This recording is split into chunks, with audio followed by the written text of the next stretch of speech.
കൗമാരകലയുടെ കേളീരവത്തിന് നാളെ അനന്തപുരിയിൽ തിരിതെളിയും. വിജയികൾക്ക് സമ്മാനിക്കാനുള്ള സ്വർണ്ണക്കപ്പ് തലസ്ഥാനത്ത് എത്തി. ഊട്ടുപുരയിൽ പാലുകാച്ചൽ ചടങ്ങ് പൂർത്തിയായി. വിദ്യാഭ്യാസ മന്ത്രിയുടെ നേതൃത്വത്തിലായിരുന്നു ചടങ്ങുകൾ. തത്സമയ സംരക്ഷണത്തിലേക്ക് നമുക്കെത്താം. അതിനോടൊപ്പം തന്നെ ടിൻഡു ദാസ് കൂടി ചേരുകയാണ്. ടിൻഡു, ഇന്ന് എന്തൊക്കെയാണ് മറ്റു പരിപാടികൾ?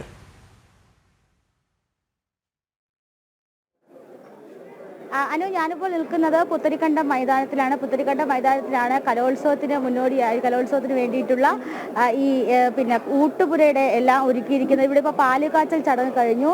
പഴയിടം മോഹനൻ നമ്പൂതിരി, അതോടൊപ്പം തന്നെ മന്ത്രി വി ശിവൻകുട്ടി, ഭക്ഷ്യവകുപ്പ് മന്ത്രി GR അനിൽ, അതോടൊപ്പം തന്നെ വകുപ്പ് സെക്രട്ടറി തുടങ്ങിയവർ ഈ പാലുകാച്ചൽ ചടങ്ങിൽ പങ്കെടുക്കും. ഔദ്യോഗികമായിട്ടുള്ള പാലുകാച്ചൽ ചടങ്ങ് പൂർത്തിയായിട്ട് നമുക്കറിയാം, നമ്മൾ അടുക്കളയുമായി ബന്ധപ്പെട്ട് അല്ലെങ്കിൽ അടുക്കള ആരംഭിക്കുന്നത് അവിടെ പാല് നിറഞ്ഞു തൂവിയ ചടങ്ങോടുകൂടിയാണ്. അപ്പോൾ കലോത്സവത്തിന്റെ കലകൾ നിറഞ്ഞു തൂവാൻ ഇവിടെ പാല് നിറഞ്ഞു തൂവിയിട്ടുണ്ട്. അപ്പോൾ വലിയ രീതിയിൽ ഏതാണ്ട് 20,000 പേർക്കാണ് ഒരേ സമയത്ത് ഭക്ഷണം ഒരുക്കുന്നത്.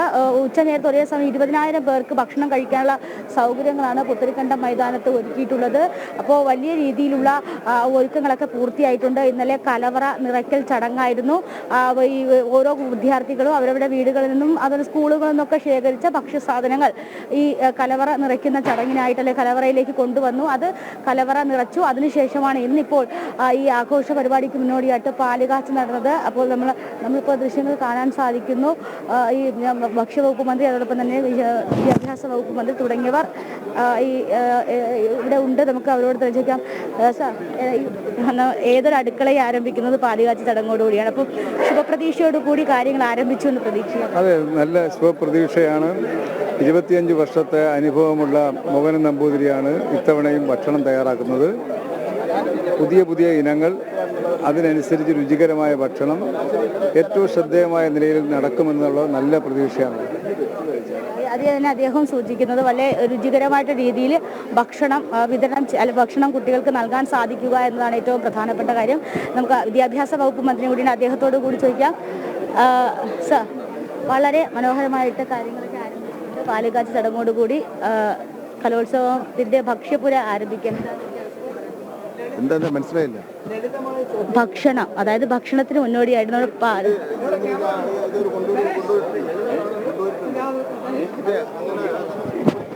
അപ്പോൾ തീർച്ചയായിട്ടും എന്തായാലും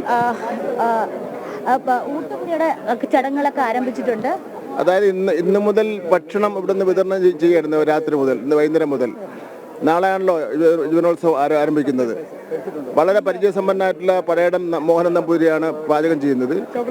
ഒരു കടകംപള്ളി സുരേന്ദ്രൻ ചെയർമാനും KSTയുടെ നേതാവ് കൺവീനറുമായിട്ടുള്ള നജീബ് കൺവീനറുമായിട്ടുള്ള ഒരു കമ്മിറ്റിയാണ് കാര്യങ്ങൾ നടത്തുന്നത്.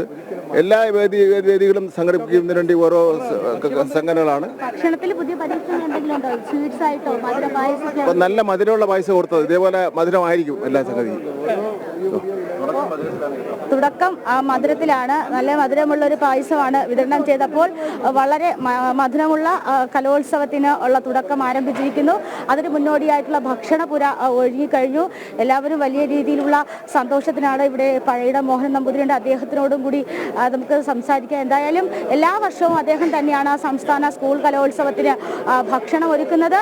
ഇത്തവണയും 20,000 പേർക്ക് ഇവിടെ ഭക്ഷണം ഒരുക്കാനായിട്ട് അദ്ദേഹത്തിന്റെ ശ്രമങ്ങൾ തുടങ്ങിയിട്ടുണ്ട്. നമുക്ക് ദൃശ്യങ്ങൾ കാണാൻ സാധിക്കും. വളരെ മധുരമുള്ള പായസമൊക്കെ വിതരണം ചെയ്തിട്ടുണ്ട്. ഓരോ ആളുകൾക്കും പായസം നൽകുന്നുണ്ട്. അപ്പോൾ കലോത്സവത്തിന് മുന്നോടിയായിട്ടുള്ള ഒരുക്കങ്ങളിൽ ഏറ്റവും പ്രധാനപ്പെട്ടമാണ് അവർക്ക് എത്തുന്ന കുട്ടികൾക്ക് വളരെ രുചികരവും അതോടൊപ്പം തന്നെ അത്രയും സുരക്ഷിതവുമായിട്ടുള്ളൊരു ഭക്ഷണം നൽകുക എന്നുള്ളത്.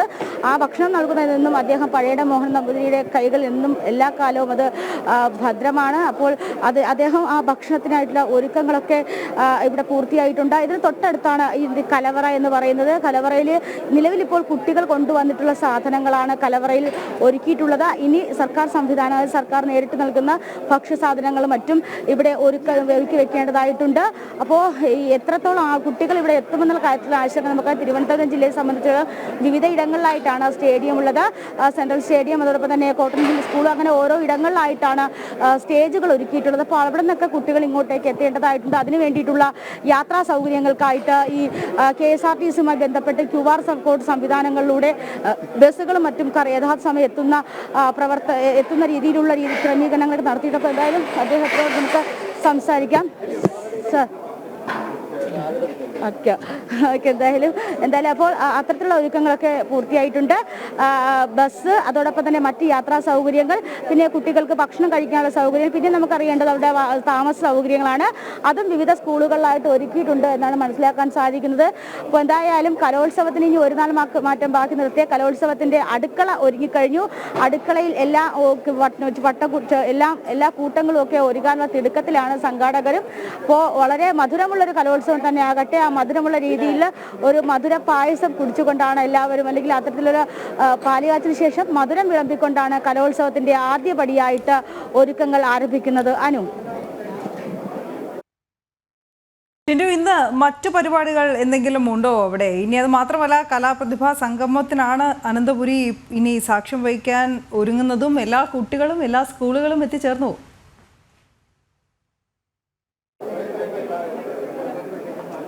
അനു, ഇനി പ്രധാനമായിട്ടുള്ള കാര്യം, നമ്മൾ രാവിലെ പോയത് രജിസ്ട്രേഷൻ കൗണ്ടറിന്റെ ഉദ്ഘാടനമാണ്. 14 ജില്ലകളിൽ നിന്നുള്ളവർക്കും രജിസ്ട്രേഷൻ കൗണ്ടറുകൾ ഒരുക്കിയിട്ടുണ്ട്. തിരുവനന്തപുരം മുതൽ കാസർഗോഡ് വരെ ജില്ലകൾക്ക് വിവിധ ഇടങ്ങളിലായിട്ട് അധ്യാപകരെ കോർത്തിനെക്കൊണ്ട് SMV സ്കൂളിലാണ് രജിസ്ട്രേഷൻ കൗണ്ടർ. അപ്പോൾ ഇത് കാണുന്നവർക്ക് ഒരു സംശയം വേണ്ട, നമ്മളപ്പോൾ രജിസ്ട്രേഷൻ കൗണ്ടറിലേക്ക് ചെല്ലേണ്ടത് SMV സ്കൂളിലാണ്.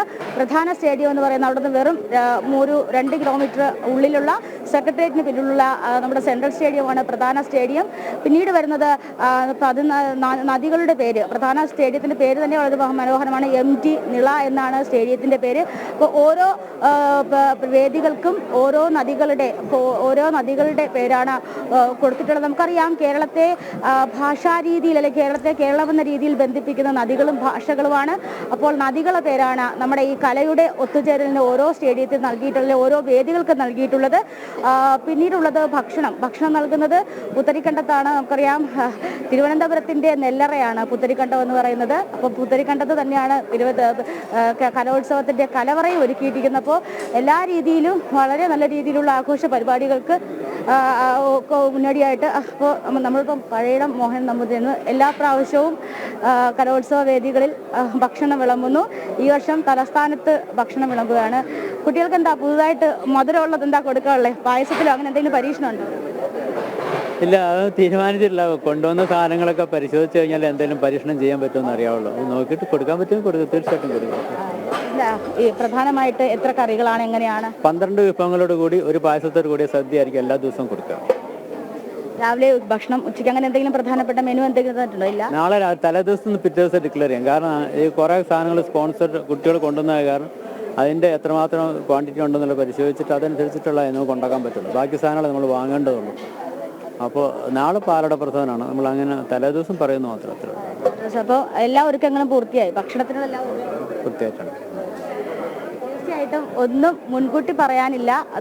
നാളത്തെ പായസം എന്താണ്? ഇപ്പോൾ നാളെ ഇപ്പോൾ പാലട പ്രഥമനാണ് നിശ്ചയിച്ചിട്ടുള്ളത്.